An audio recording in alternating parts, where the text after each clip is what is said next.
Hey guys, welcome to the study with Mayank. मैं हूं आपका मयंक। हम लोग यहां पर NCERT हिस्ट्री क्लास 11th की पाठ्यपुस्तक विश्व इतिहास के कुछ विषय कवर कर रहे हैं। आज आपका इसी क्रम में अध्याय 10वां है। यहां पर हम लोग मूल निवासियों का विस्थापन इसका पार्ट 2 कवर करेंगे। तो चलिए स्टार्ट करते हैं आज का वीडियो। देखते हैं मैं क्या क्या डिस्कस करना है। यहाँ पर हम लोगों ने इस अध्याय के पार्ट 1 में जाना था कि बाहर से आए हुए आप्रवासियों ने अमेरिका महाद्वीप और ऑस्ट्रेलिया महाद्वीप की मूल जनजातियों के जीवन को प्रभावित किया, और इस कदर प्रभावित किया है कि बाद के समय में, यानी कि जैसे जैसे समय बीतता गया है, बाहर से आने वाले जो यूरोपीय लोग हैं या फिर एशियाई लोग हैं, इनके आने की वजह से जो वहाँ पर निवास करने वाली मूल निवासियाँ हैं, उनकी संख्या दिनों दिन कम होती जा रही है। और उनका आंकड़ा भी मैंने आपको दिखाया था पार्ट 1 में। बाई मिस्टेक मैंने दो जो पॉइंट दिखवाए थे, 2 पॉइंट मैंने रिपीट कर दिए थे, तो कुल मिलाकर वहाँ पर आपके 16 पॉइंट बने थे।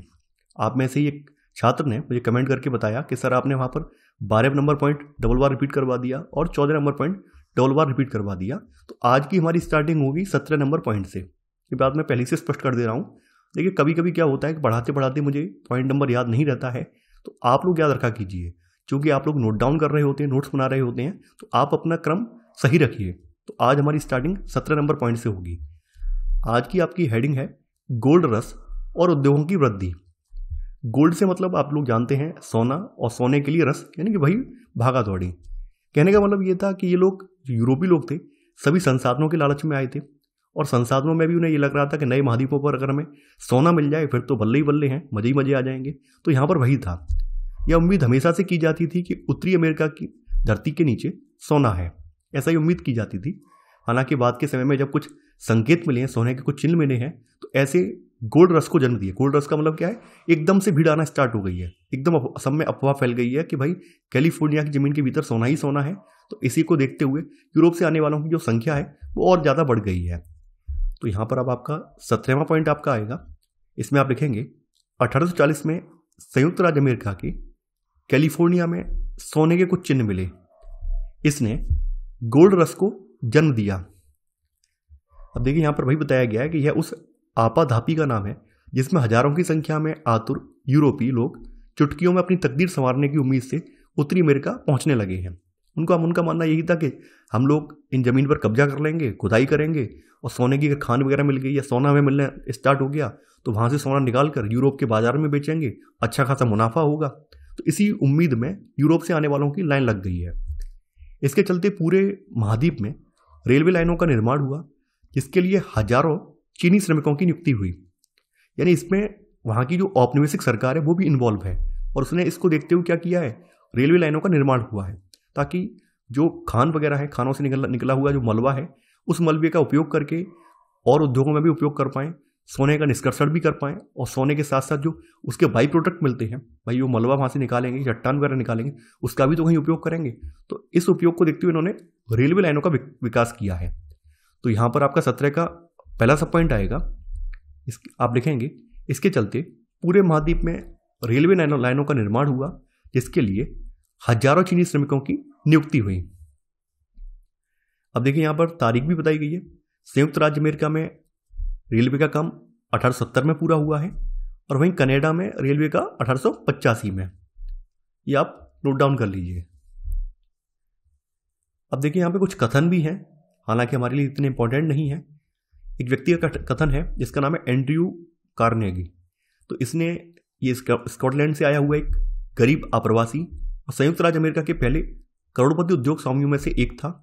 तो इसने एक बात यहाँ पर बोली है, वो बात ये है कि पुराने राष्ट्र घोंघे की चाल से सरकते हैं, नया गणराज्य किसी एक्सप्रेस की गति से दौड़ रहा है। क्योंकि अमेरिका में संसाधनों की कमी थी नहीं। आप लोग जानते हैं क्षेत्रफल के मामले में भी अगर हम लोग अमेरिका को देखें तो अच्छा खासा क्षेत्रफल है। खनिज के मामले में भी अमेरिका समृद्ध है, प्राकृतिक के मामले में अमेरिका समृद्ध है। तो अमेरिका में किसी भी चीज़ की कोई कमी नहीं थी, और यूरोप से आने वाले जो लोग थे उनके लिए यहाँ पर अथाह संभावना थी। इसी वजह से इन लोगों ने ऐसा कहा है। अब देखिए यहाँ पर जो अमेरिका में औद्योगिक क्रांति हुई है वो भी बताया गया है। यहाँ पर इंग्लैंड से इसकी तुलना की गई है। इंग्लैंड में औद्योगिक क्रांति के एक खास समय में होने के पीछे कारण ये भी था कि छोटे जो खेतिहर थे उन्हें बड़े किसानों के हाथों उन्होंने अपनी जमीन से हाथ धो दिया था। कहने का मतलब ये था कि छोटी छोटी जो भूमियाँ थी उन पर अधिकतर वहाँ पर इंग्लैंड में बड़े किसानों ने कब्जा कर लिया था और इसी वजह से जो छोटे किसान थे जो कि अपनी ज़मीनों से वंचित हो गए थे, उन्हें आजीविका के साधनों की तलाश में शहरों की ओर उन्मुख होना पड़ा। वो बात यहाँ पर बताई गई है। वहीं उत्तरी अमेरिका में चीज़ें अलग थीं। उत्तरी अमेरिका में उद्योग कई अलग तरह के कारणों से विकसित हुए। पहला कारण क्या था? रेलवे के साज सामान बनाने के लिए। भाई रेलवे के साज सामान बनाया जाए ताकि दूर दूर की जगहों को तीव्र परिवहन के द्वारा जोड़ा जा सके, एक तो कारण ये था। और ऐसे यंत्रों का उत्पादन करने के लिए जिनसे बड़े पैमाने की खेती को आसान बनाया जा सके। क्योंकि अमेरिका महाद्वीप की स्थिति ऐसी थी क्योंकि वहाँ पर खेती करने के लिए बहुत अनुकूल वातावरण था, खेती करने के लिए बहुत अनुकूल पर्यावरण था। तो इसी वजह से वहाँ पर खेती में, एग्रीकल्चर सेक्टर में निवेश के रूप में मशीनों का उपयोग वगैरह, तो एक यहाँ पर भी अपॉर्चुनिटी देखी गई। तो ये मशीनों वगैरह के इस्तेमाल के लिए यहाँ पर इन्होंने प्रयास किए हैं। उसके लिए हमें इंडस्ट्री की भी आवश्यकता भी है। इंडस्ट्री तो तैयार करेगी मशीनें, तो इसी वजह से वहाँ पर क्या है, औद्योगिकरण स्टार्ट हो गया है। तो यहाँ पर भी तुलना बताई गई। इंग्लैंड में जो औद्योगिकरण स्टार्ट हुआ था उसके पीछे कई सारे बैकग्राउंड में रीजन भी थे, वहाँ पर लोगों की भी भूमिका थी। लेकिन यहाँ पर ऐसा नहीं है। यहाँ पर मेनली क्या है, संसाधनों की खोज ने औद्योगिकरण को यहाँ पर जन्म दिया है। तो यहाँ पर आपका 18वां पॉइंट अब आप लोग नोट डाउन करेंगे। इसमें आप लिखेंगे उत्तरी अमेरिका में उद्योग कई तरह के कारणों से विकसित हुए। इसी में पहला सब पॉइंट, ए सब पॉइंट, रेलवे के साज सामान बनाने के लिए, और बी सब पॉइंट इसमें ऐसे यंत्रों का उत्पादन करने के लिए जिनसे बड़े पैमाने की खेती को आसान बनाया जा सके। तो यहां पर दो कारण आपको मिल रहे हैं। पहला तो रेलवे के साज सामान बनाने के लिए उद्योग विकसित हुए हैं, और दूसरा खेती के सामान बनाने के लिए, खेती के लिए मशीनरी तैयार करने के लिए उद्योग धंधों की आधारशिला रखी गई है। तो यहां तक बात आपको स्पष्ट हो गई होगी। आगे यहां पर वही चीज बताई गई है।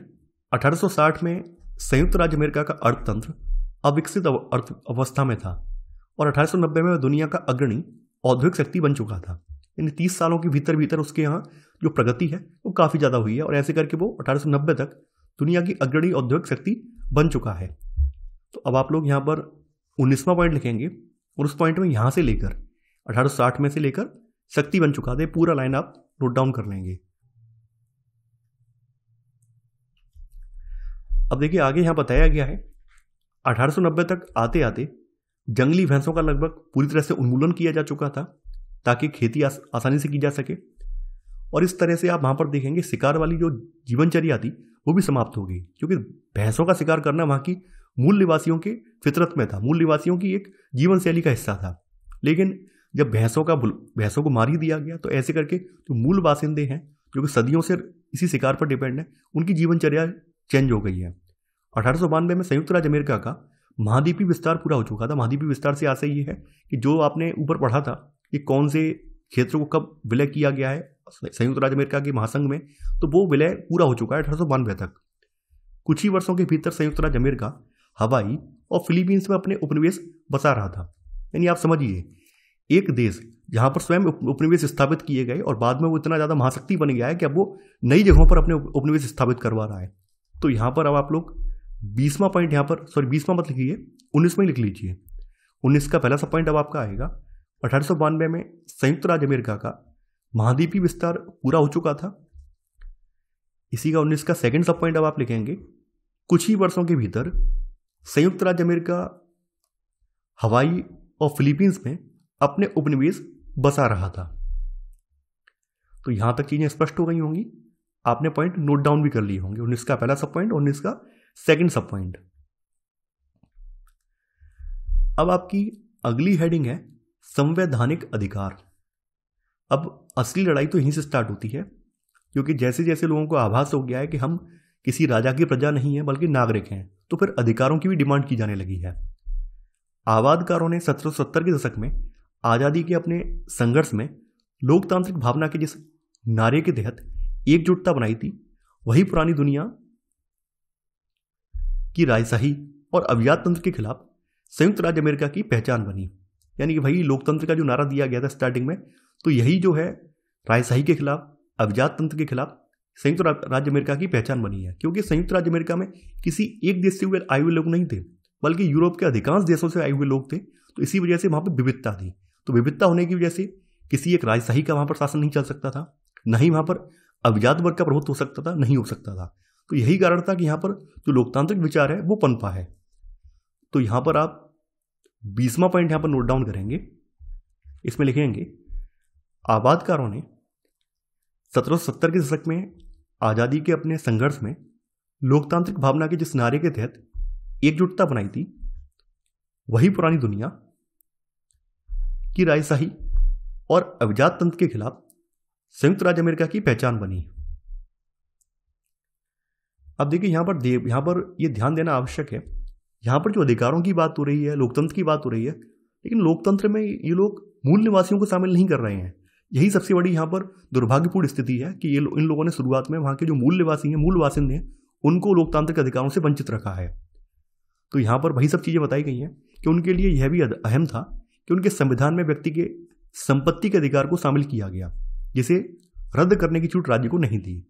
लेकिन लोकतांत्रिक अधिकार, राष्ट्रपति और कांग्रेस के प्रतिनिधियों के चुनाव में वोट देने का अधिकार और संपत्ति का अधिकार दोनों सिर्फ गोरे लोगों के लिए थे।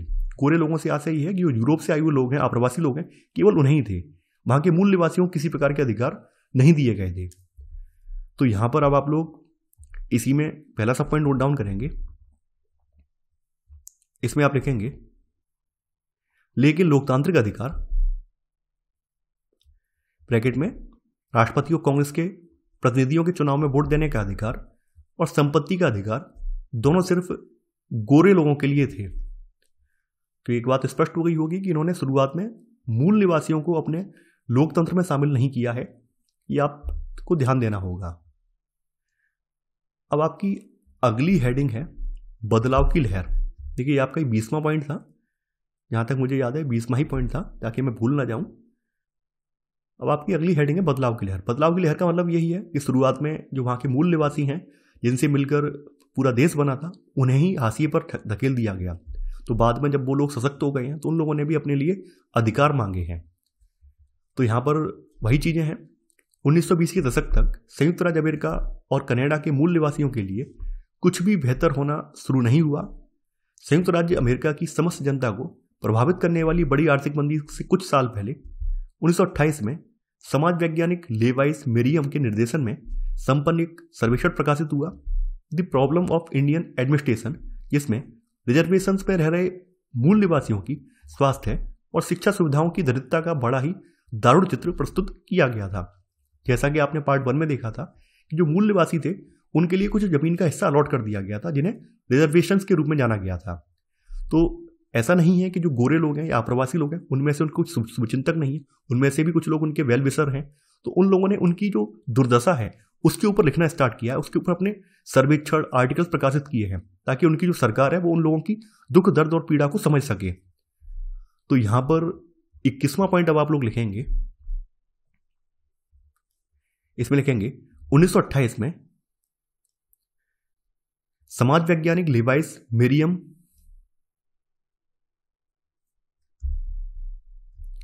के निर्देशन में संपन्न हुआ एक सर्वेक्षण प्रकाशित हुआ, के निर्देशन में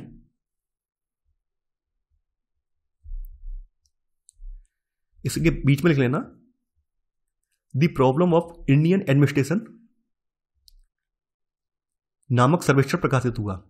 मैं फिर से रिपीट कर रहा हूं, 1928 में समाज वैज्ञानिक लेवाइस मेरियम के निर्देशन में the problem of Indian administration, ये कोट में करके लिखना कॉलन में, नामक एक सर्वेक्षण प्रकाशित हुआ, फिर डैश लगा के, जिसमें रिजर्वेशंस में रह रहे मूल निवासियों की स्वास्थ्य एवं शिक्षा सुविधाओं की दरिद्रता का बड़ा ही दारुण चित्र प्रस्तुत किया गया था।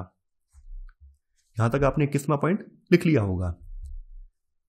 तो यहां पर वही सब चीजें बताई गई हैं कि बाद में जो गोरे अमेरिकी हैं, गोरे अमेरिकी से आशय ये है कि जो आप्रवासी हैं, यूरोप से आए हुए जो लोग हैं, तो उन लोगों ने, वो लोग जो हैं अब मूल निवासियों के प्रति सहानुभूति रखने लगे हैं। यानी गोरे अमेरिकियों के मन में उन मूल निवासियों के प्रति सहानुभूति जागी, जिन्हें अपनी संस्कृति को पूरा निभाने से रोका जाता था और साथ ही साथ नागरिकता के लाभों से भी वंचित रखा जाता था।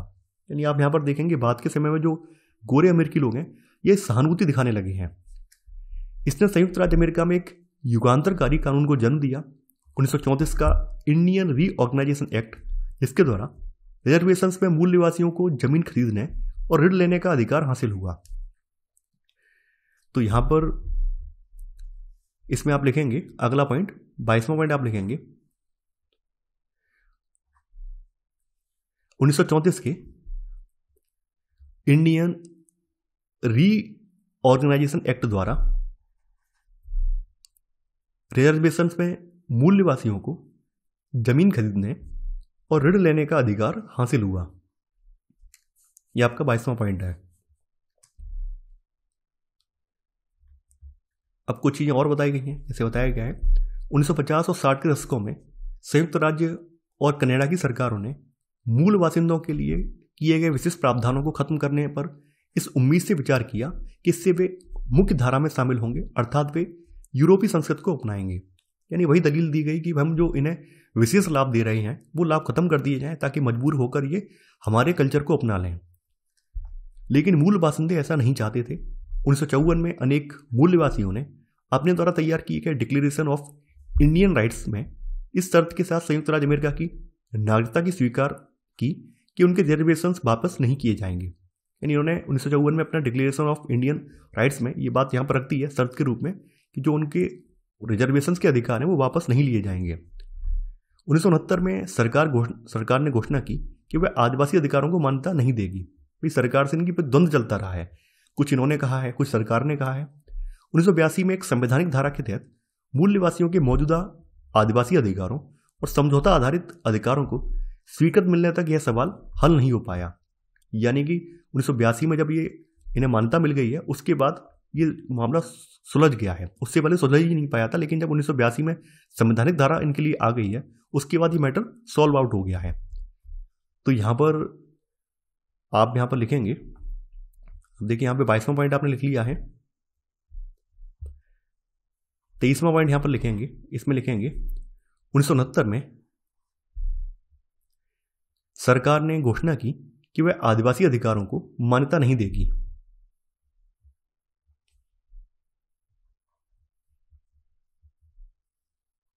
उन्नीस में इसी में सब पॉइंट, एक संवैधानिक धारा के तहत मूल निवासियों के मौजूदा आदिवासी अधिकारों और समझौता आधारित अधिकारों को स्वीकृत मिलने तक यह सवाल हल नहीं हो पाया। यह आपका 23 का सब पॉइंट हो जाएगा।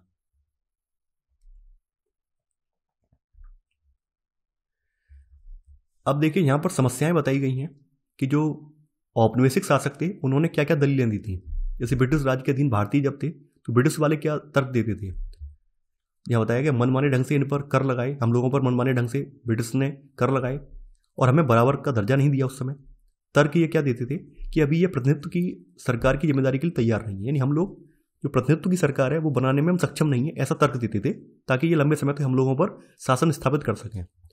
वहीं अमेरिका और ऑस्ट्रेलिया के जो मूल निवासी हैं इन्हें नागरिक के रूप नहीं देखा गया, असमान माना गया और औपनिवेशिक शासकों द्वारा एक ऐसा कहा गया कि ये पिछड़े हुए आदिमानव हैं जिनकी कोई स्थानबद्ध कृषि नहीं है, भविष्य के बारे में ना ये ज़्यादा सोचते हैं ना बचत करते हैं, उनके पास शहर नहीं थे। इस तरह के तर्क दिए गए। अमेरिका में जो अफ्रीकी मूल के दास बनाए गए हैं, अमेरिका में जो अफ्रीका मूल के दास ला कर काम पर लगाए गए हैं, तो उनके संबंध में लोगों ने क्या तर्क दिया है। इनका तर्क यही है कि दास प्रथा उनकी अपनी सामाजिक व्यवस्था का हिस्सा है। काले लोग निकृष्ट हैं, यानी काले लोग बिल्कुल बेकार हैं, इस वजह से वो दास बनने लायक ही हैं। ऐसे ऐसे तर्क इन लोगों ने दिए हैं। तो यहाँ तक आप समझ सकते हैं कि जो औपनिवेशिक शासक हैं, औपनिवेशिक लोग हैं, उनकी मानसिकता बाहर की दुनिया के लिए कैसी थी, मूल निवासियों की उनकी मानसिकता कैसी थी, वो आपके सामने यहाँ पर बताया गया है।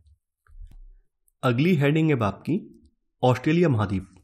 अब तक हम लोगों ने जो चीज़ें पढ़ी हैं या लिखी हैं वो अमेरिका महाद्वीप से संबंधित थी। अब हम लोग ऑस्ट्रेलिया महाद्वीप के बारे में जानेंगे कि ऑस्ट्रेलिया महाद्वीप में औपनिवेश कब से स्थापित हुए हैं, ऑस्ट्रेलिया के जो मूल निवासी हैं उनका इतिहास क्या है, वो सारी चीज़ें हम यहाँ पर देखेंगे। शुरुआती मनुष्य या आदि मानव जिन्हें एबोरिजिनीज कहते हैं, एबोरिजिनीज जो है ये वहाँ पर कई भिन्न भिन्न समाजों के लिए प्रयुक्त एक सामान्य नाम है, यहाँ पर बताया गया है। एबोरिजिनीज ऑस्ट्रेलिया में 40,000 साल पहले आने शुरू हुए या फिर उससे भी पहले से। वे ऑस्ट्रेलिया के साथ एक भू सेतु से जुड़े न्यू गिनी से आए थे। ये बात यहाँ पर बताई गई एबोरिजिनीज कहाँ से आए हैं और कब आए हैं, वो यहाँ पर उनका कालक्रम यहाँ पर बताया गया है। तो यहाँ पर हम लोग 24वां पॉइंट यहाँ पर नोट डाउन करेंगे।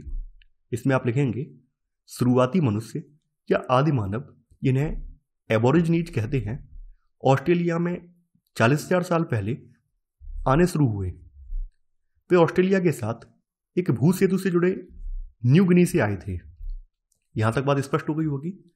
जनजातियों के मामले में ऑस्ट्रेलिया जो है, यानी मूल निवासियों के मामले में या जनजातियों के मामले में ऑस्ट्रेलिया काफ़ी ज़्यादा धनी है।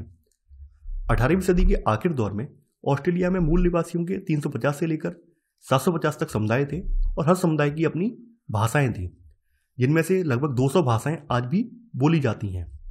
तो यहाँ पर अब आप लोग पहला सब पॉइंट यहाँ पे नोट डाउन करेंगे। इसमें आप लिखेंगे 18वीं सदी के आखिरी दौर में ऑस्ट्रेलिया में मूल निवासियों के 350 से 750 तक समुदाय थे और हर समुदाय की अपनी भाषा थी। यहाँ तक बात स्पष्ट हो गई होगी। इसमें एक समूह और था जो कि काफ़ी बड़ा समूह था। देसी लोगों का एक और विशाल समूह उत्तर में रहता है। इसे टॉरस स्ट्रेट या टापूवासी कहते हैं। तो एबोरिजिनी जो शब्द है ये इनके लिए इस्तेमाल नहीं होता है, क्योंकि ऐसा माना जाता है कि ये जो लोग हैं, टापूवासी जो लोग हैं, ये कहीं बाहर से आकर बसे हैं, एक अलग नस्ल के हैं। 2005 में कुल मिलाकर इनकी जो आबादी है वो ऑस्ट्रेलिया की आबादी का 2.4% हिस्सा थे। ये बात भी यहाँ पर बताई गई है। तो यहाँ पर सेकंड सब पॉइंट यहाँ पे नोट डाउन करेंगे 24 का। इसमें आप लिखेंगे देसी लोगों का एक और विशाल समूह उत्तर में रहता है। इसे टॉरस स्ट्रेट टापूवासी कहते हैं। एबोरिजिनी शब्द इनके लिए इस्तेमाल नहीं होता।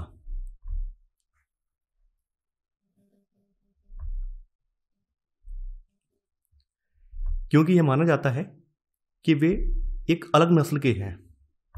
इसी में आगे 2005 में कुल मिलाकर वे ऑस्ट्रेलिया की आबादी का 2.4% हिस्सा थे।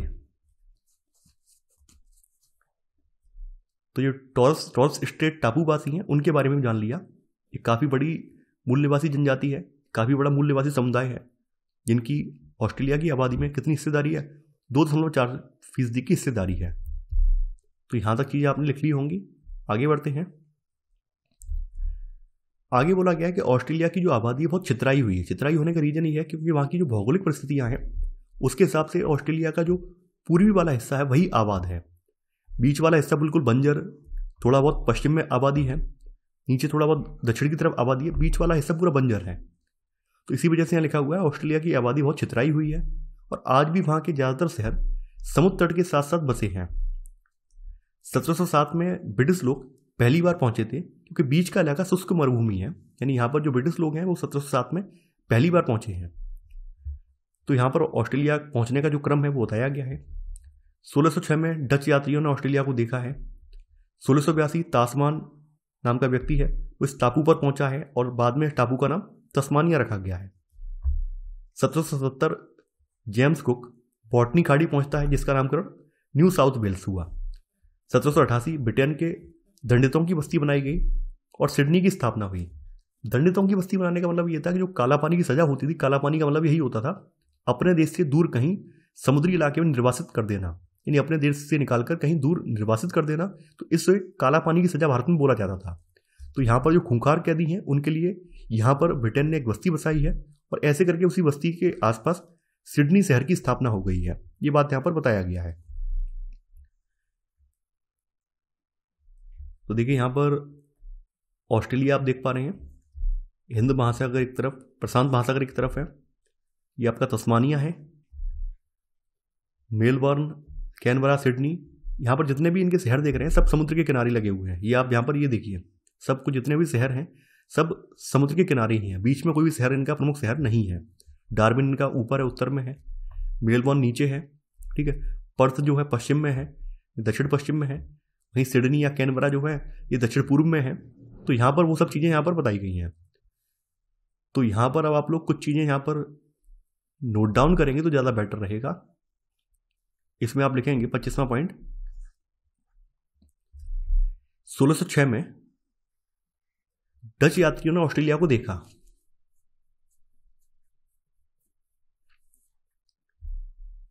इसी में सब पॉइंट, पहला सब पॉइंट 1770 में ब्रिटिश लोग पहली बार यहां पहुंचे थे।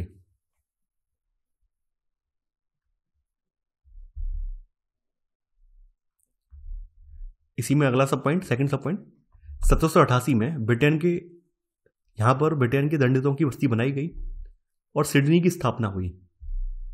ये 25 का सेकंड सब पॉइंट है। आगे बढ़ते हैं। अब जैसे यहाँ पे कैप्टन कुक जो हैं उन्होंने अपनी जो दास्तान सुनाई है, उन्होंने बताया कि मूल निवासियों के साथ हुई मुलाकात को लेकर कैप्टन कुक और उसके जत्थे के आरंभिक ब्यौरे मूल निवासियों के दोस्ताना व्यवहार के बारे में उत्साहपूर्ण हैं, लेकिन जब एक मूल निवासी ने कुक की हत्या कर दी तो हवाई में ऑस्ट्रेलिया में नहीं, तब ब्रिटिशों का रवैया पूरी तरह से उलट गया। अक्सर होता है, शुरुआत में मित्रतापूर्ण व्यवहार होता है और बाद में उन्हें मान लीजिए मूल निवासियों को समझ में आता है कि ये जो लोग हैं ये हमारे हितैषी नहीं है, तो किसी ने उनकी हत्या कर दी है, तो ऐसे में जो ब्रिटिश लोग हैं उनका रवैया फिर एकदम कठोर हो गया है। तो ये चीज़ें यहाँ पर बताई गई हैं। सिडनी के बारे में बताया गया है। सिडनी के इलाके का एक वर्णन 1790। ब्रिटिशों की उपस्थिति ने आदिवासियों के उत्पादन को नाटकीय ढंग से अस्त व्यस्त कर दिया। हजारों भूखे मुखों के आने से, जिनके पीछे पीछे सैकड़ों और आए, स्थानीय खाद्य संसाधनों पर अभूतपूर्व दबाव पड़ा। ऑब्वियस सी बात है कि वहाँ पर जो भी खाद्य संसाधन थे वो वहाँ के मूल निवासियों के लिए थे, लेकिन जब यूरोप से आने वालों का यहाँ पर सिलसिला जारी रहा है तो यूरोप से आने वालों की यहाँ पर लाइन लग गई है, जिसके कारण वहाँ पर जो भी पैदावार हो रही थी उस पर अच्छा खासा दबाव पड़ा है। तो ये चीज़ें यहाँ पर बताई गई हैं। आगे बताया गया है कि यूरोपीय लोगों के आगमन को सभी मूल बासिंदों ने खतरे की तरह नहीं देखा, यानी वहाँ के जो मूल बासिंदे थे उन्हें लगा कि इनसे हमें कोई खतरा नहीं है, लेकिन उन्हें सबसे अज्ञात जो खतरा ये था कि उन्हें यही नहीं पता था कि ये लोग अपने साथ बीमारी लेकर आ रहे हैं। भाई हमारे शरीर में तो इनसे लड़ने की रोग प्रतिरोधक क्षमता नहीं है, यूरोप वालों के अंदर तो रोग प्रतिरोधक क्षमता है, वो तो बच जाएंगे। तो यही यहाँ पर भी हुआ, जैसे अफ्रीका में भी यही हुआ था। अफ्रीका में उन्हें कुछ ज़्यादा संघर्ष नहीं करना पड़ा, अमेरिका में भी उन्हें कुछ ज़्यादा संघर्ष नहीं करना पड़ा, क्योंकि अमेरिका में उनके द्वारा जो लाया हुआ चेचक था उस चेचक ने ही पूरा का पूरा इलाके साफ कर दिए, तो ऐसे उनकी विजय और आसान हो गई। तो वही चीज़ें यहाँ पर भी थी कि वह ये अनुमान नहीं लगा पाए कि 19वीं और 20वीं सदी के दरमियान कीटाणुओं के असर से अपनी ज़मीनें खोने के चलते और आबादकारों के साथ हुई लड़ाइयों में लगभग 90% मूल बासिंदों को अपनी जान गंवानी पड़ी। ये चीज़ें बताई गई हैं, यानी कि एक तो उनके साथ जो बीमारी आई उससे मरे, इसके अलावा जो वहाँ के मूल बासिंदे उनका जो टकराव हुआ है और जो है आप्रवासियों से, उस टकराव में जो लड़ाइयाँ हुई हैं उसमें भी वहाँ पर मरे हैं। तो ऐसे करके लगभग 90% मूल बासिंदे उन्हें अपनी जान से हाथ धोया है, क्योंकि मूल बासिंदों के पास लड़ाई के हथियार जो थे वही प्राचीन काल वाले थे, बिल्कुल वही तीर वगैरह भाला वगैरह, जबकि इनके पास आधुनिक हथियार थे, तोप वगैरह भी थी, गोली बंदूक वगैरह का आविष्कार हो गया था।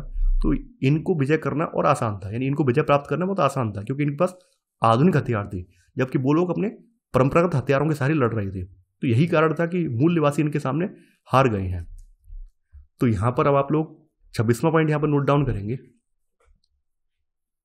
इसमें आप लिखेंगे 19वीं और 20वीं सदी के दरमियान कीटाणुओं से मतलब बीमारियों के असर से अपनी जमीनें खोने के चलते और आबादकारों के साथ हुई लड़ाइयों में लगभग 90% मूल बासिंदों को अपनी जान गंवानी पड़ी।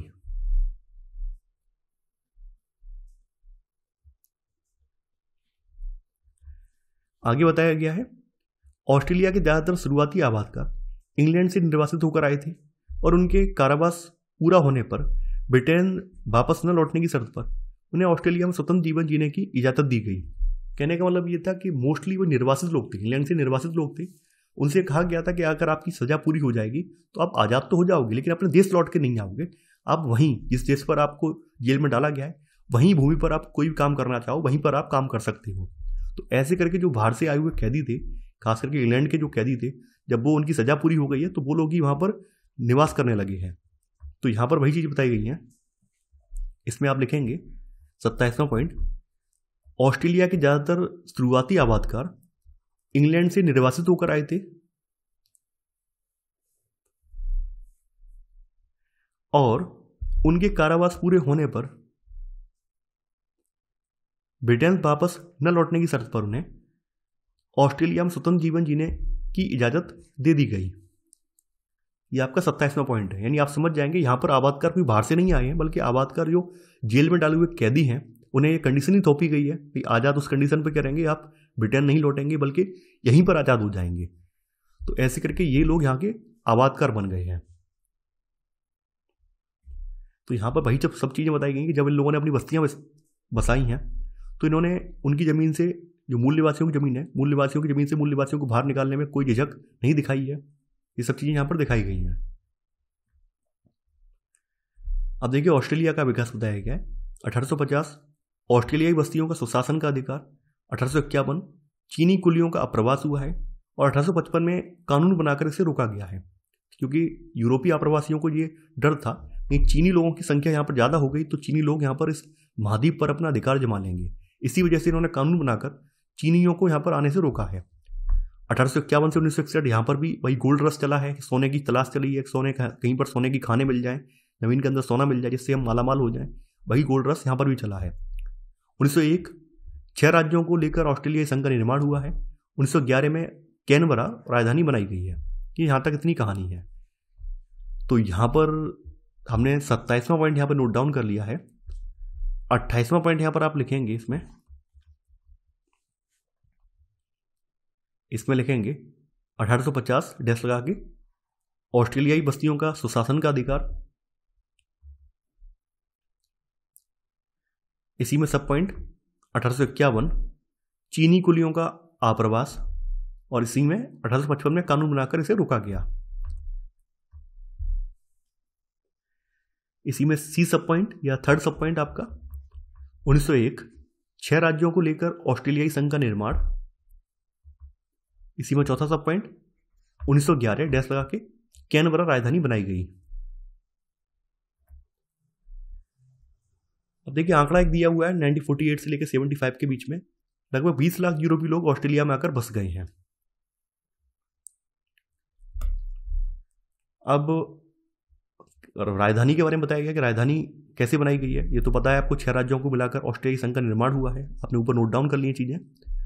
अब राजधानी की जो दिलचस्प कहानी है वो यहाँ पर कहानी आगे बताई गई है कि जब राज्यों को मिलाया गया और 1911 में ऑस्ट्रेलिया की एक राजधानी बनाने की योजना चल रही थी, तब उसके लिए बुल व्हीट गोल्ड नाम का सुझाव दिया गया। अंततः उसका नाम कैनबरा रखा गया। कैनबरा एक स्थानीय शब्द है जिसका अर्थ होता है सभा स्थल, तो ऐसे करके इसका नाम यहाँ पर पड़ा है। अब देखिए यहाँ पर क्या है, आप लोग जानते हैं यूरोपीय लोग जो थे थोड़े आलसी किस्म के थे, उनमें इतनी ताकत नहीं थी, क्षमता भी नहीं थी कि वो वहाँ पर मेहनत कर पाए, मजदूरी कर पाए। तो बाद के समय में इन्हें रियलाइज हुआ है कि हमने जो चीनियों को यहाँ पर आने से प्रतिबंधित किया है कानून बनाकर, उसको हमें खोलना चाहिए ताकि हमें सस्ते चीनी सैनिक श्रम के लिए उपलब्ध हो सकें। तो यहाँ पर वही चीज़ें बताई गई हैं कि बाद में चीनी आप्रवासियों ने सस्ता श्रम मुहैया करवाया, जैसा कि कैलिफोर्निया में हुआ था। लेकिन गैर गोरों पर बढ़ती हुई निर्भरता ने जन्मी घबराहट के चलते दोनों देशों की सरकारों ने चीनी आप्रवासियों को प्रतिबंधित कर दिया। यानी कुछ समय के लिए उन्होंने खोला भी है लेकिन फिर से प्रतिबंधित कर दिया है। 1974 तक लोगों के मन में यह भय घर कर गया था कि दक्षिण एशिया और दक्षिण पूर्व एशिया के गहरी रंगत वाला मतलब काले रंग के लोग वाले अगर बड़ी तादाद में ऑस्ट्रेलिया आ सकते हैं, और इसीलिए गैर गोरों को बाहर रखने के लिए सरकार ने एक नीति अपनाई। यानी इन्हें ये लग रहा था यूरोपीय लोगों को कि अगर हम लोगों ने कोई पॉलिसी नहीं बनाई तो दक्षिण एशिया के लोग, दक्षिण पूर्व एशिया के लोग, खास करके जो भारतीय मूल के लोग हैं या फिर भारत के आसपास के जो देश के लोग हैं, टापुओं के लोग हैं, वो भी ऑस्ट्रेलिया आ जाएंगे। तो ऐसे करके उन लोगों की संख्या यहाँ पर ज़्यादा हो जाएगी और हम लोगों की संख्या यहाँ पर कम हो जाएगी। तो बेटर है कोई कानून बनाया जाए जिससे कि ये लोग यहाँ पर ना आ पाए। तो ये सब चीज़ें यहाँ पर हुई हैं जो आपने यहाँ पर देख ली। यहाँ पर भी भाई बदलाव की लहर आई है। अगली हेडिंग है आपकी बदलाव की लहर। तो देखिए आप लोग जैसे उसमें बदलाव की लहर लिखी थी, तो इसमें भी सब पॉइंट बना के लिखना बदलाव की लहर, ताकि आपको याद रहे बदलाव की लहर किस में आई, ऑस्ट्रेलिया में आई है। वहाँ पर भी मैंने बताना, वहाँ पर भूल गया हूँ, अमेरिका महाद्वीप के संदर्भ में जो बदलाव की लहर वाली है उसमें आप निशान ऐसे लगा देना जिससे आपको रियलाइज हो जाए, पता चल जाए कि बदलाव की लहर अमेरिका में आई है। तो यहाँ पर भी वही सब चीज़ें हैं। यहाँ पर जो यूरोपीय लोग हैं, यूरोपीय लोगों के मन में ही सहानुभूति का भाव जागा है कि हमें यहाँ के मूल निवासियों के प्रति सहानुभूति दिखानी चाहिए। तो 1968 में एक मानव शास्त्री W.E.H. स्टेनर के एक व्याख्यान से लोगों में बिजली की तरंग सी दौड़ गई। व्याख्यान का शीर्षक द ग्रेट ऑस्ट्रेलियन साइलेंस, यानी महान ऑस्ट्रेलियाई चुप्पी, इतिहासकारों की मूल निवासियों के बारे में चुप्पी थी। 1970 के दशक से उत्तरी अमेरिका की तरह ही यहाँ भी मूल निवासियों के नए रूप में समझने की चाहत जग चुकी थी। उन्हें मानव शास्त्रीय जिज्ञासाओं के रूप में नहीं बल्कि विशिष्ट संस्कृतियों वाले समुदायों के रूप में, प्रकृति और जलवायु को समझने की विशिष्ट पद्धतियों के रूप में समझना था। कहने का मतलब ये है कि जो मानव शास्त्री हुए हैं तो ये मानव शास्त्री जिज्ञासाओं के रूप में नहीं समझा जा गया, बल्कि ये स्पष्ट हो गया कि इनका भी एक अपना कल्चर है। भाई आदिम प्रकृति के नहीं है, बल्कि इनका एक अपना जीवन शैली, इनका एक अपना कल्चर है, इनकी एक विशिष्ट संस्कृति है, तो उसे सहेजना चाहिए। ऐसा ना हो कि हमने जैसा अमेरिका महाद्वीप में किया वैसे इनकी संस्कृति नष्ट कर दें, ऐसा बिल्कुल ना करें। ये यूरोपीय लोगों के मन में बात स्पष्ट होने लगी। उसका रीजन भी ये है, अगर आप इतिहास उठाकर देखेंगे तो ऑस्ट्रेलिया महाद्वीप पर जो यूरोपवासी हैं बाद में पहुंचे हैं, पहले भारत में आ गए हैं, उधर आपके अमेरिका तक पहुंच गए हैं, अफ्रीका तक पहुंच गए हैं, लेकिन यहाँ बाद में पहुंच पाए हैं। तो बाद में पहुंचते पहुंचते जो वहाँ का मानवतावादी पक्ष था वो भी उन लोगों पर आने लगा है, और इन्हें भी लगने लगा है कि हमने जो कुछ किया पहले पूर्व में जो कुछ कर चुके हैं, अब यहाँ पर वैसा दोहराया ना जाना चाहिए। इसी वजह से इन लोगों को भी रियलाइज होने लगा है कि यहाँ के जो मूल निवासी हैं उनके कल्चर को हमें समझना है, उन्हें नष्ट नहीं करना है, बल्कि उनको समझना है, उनको हमें संरक्षित करना है। ऐसे विचार यहाँ पर भाव यूरोप वासियों के मन में उभरने लगे हैं। यहाँ पर यह भी आपको ध्यान रखना है, ये सभी की स्थिति नहीं थी। हालांकि कुछ वर्ग जो होता है, मान लीजिए 100 लोग हैं, 100 में से 10% लोगों के मन में बात आने लगी है, परिवर्तन आने लगा है। तो ये सब चीजें यहाँ पर बताई गई हैं। तो यहाँ पर 29वां पॉइंट यहाँ पर लिखेंगे, इसमें लिखेंगे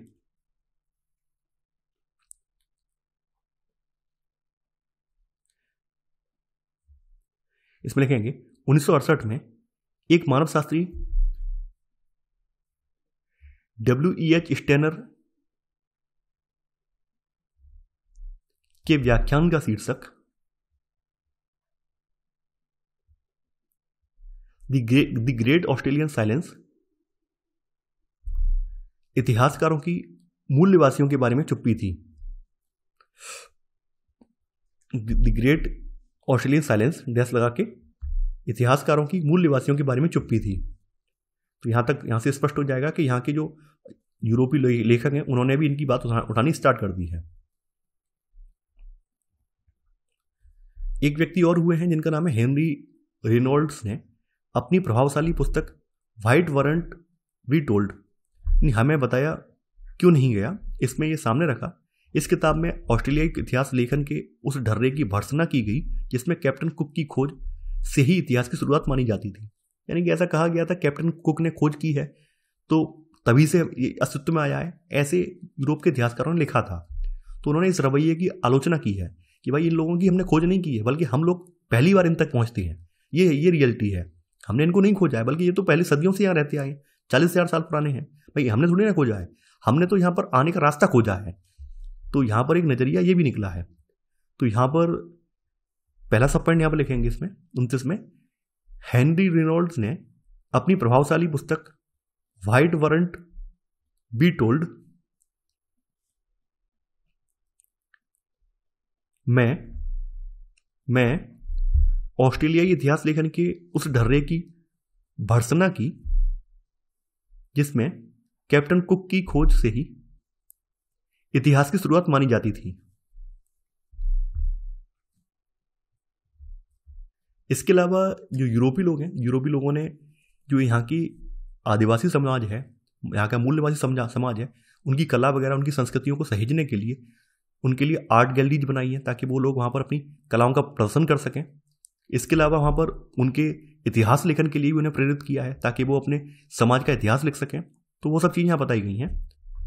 बताया गया 1974 से बहुसंस्कृतिवाद ऑस्ट्रेलिया की राजकीय नीति रही, जिसने मूल निवासियों की संस्कृतियों और यूरोप तथा एशिया के आप्रवासियों की भांति की संस्कृतियों का समान आदर किया। यानी यहाँ पर जो सरकार स्थापित हुई थी वो सरकार अन्य देशों की तुलना में या अन्य स्थानों की तुलना उतनी ज़्यादा कठोर नहीं थी, मूल निवासियों के लिए उतनी ज़्यादा कठोर नहीं रही। और यही कारण है कि आज के समय में भी वहाँ पर लगभग 200 मूल निवासियों की भाषाएं अभी भी बोली जाती हैं, जो कि काफ़ी प्राचीन भाषाएं हैं, जो कि आपने ऊपर अभी देखा भी है। तो यहाँ पर आप 30वां पॉइंट यहाँ पर लिखेंगे, 1974 से बहुसंस्कृतिवाद ऑस्ट्रेलिया की शासकीय नीति रही जिसने मूल निवासियों की संस्कृतियों और यूरोप तथा एशिया के आप्रवासियों की भांति की संस्कृतियों को समान आदर दिया है। यह आपका 30वां पॉइंट है।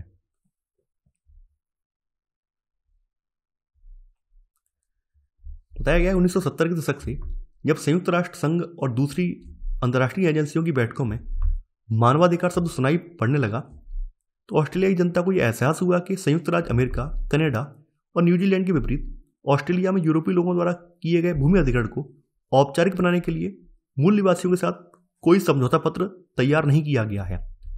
सरकार हमेशा से ऑस्ट्रेलिया की ज़मीन को टेरा न्यू इलियस कहती आई थी। इसका मतलब ये था कि जो किसी की नहीं है। लेकिन बाद में यूरोपीय लोगों को समझ में आने लगा है, जब मानवाधिकार शब्द इनके कान में पड़ा है, मानवाधिकार की अवधारणा से ये परिचित हुए हैं, तो इन्हें लगने लगा है कि हम लोगों ने इनके साथ अन्याय किया है। भाई जो टेरा न्यूलियस हमने यहाँ की ज़मीन कही है, ऐसा तो है नहीं, यहाँ पर तो मूल निवासी पहले से रह रहे थे, हम लोग ही तो बाद में आए हैं। भाई हम लोग तो 17वीं 18वीं सदी में यहाँ पर आए हैं, मूल निवासी तो यहाँ पर हजारों सालों से रह रहे हैं, और हम यहाँ पर उनकी ज़मीन को ही बता रहे हैं ये किसी की ज़मीन नहीं है, ये कितना गलत है।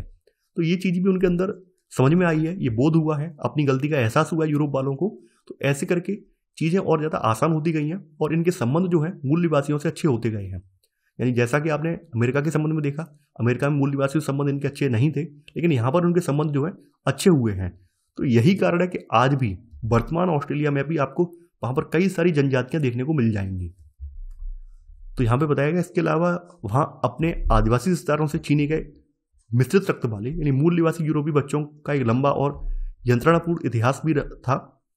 यानी कि यहाँ पर जो शादी संबंध है वो भी स्थापित हुए थे। इन सवालों पर खड़े हुए आंदोलन के कारण तहकीकातें शुरू हुई और दो महत्वपूर्ण निर्णय लिए गए। एक, इस बात को मान्यता देना कि मूल निवासियों का जमीन के साथ, जो कि उनके लिए पवित्र है, मजबूत ऐतिहासिक संबंध रहा है और इसका आदर किया जाना चाहिए।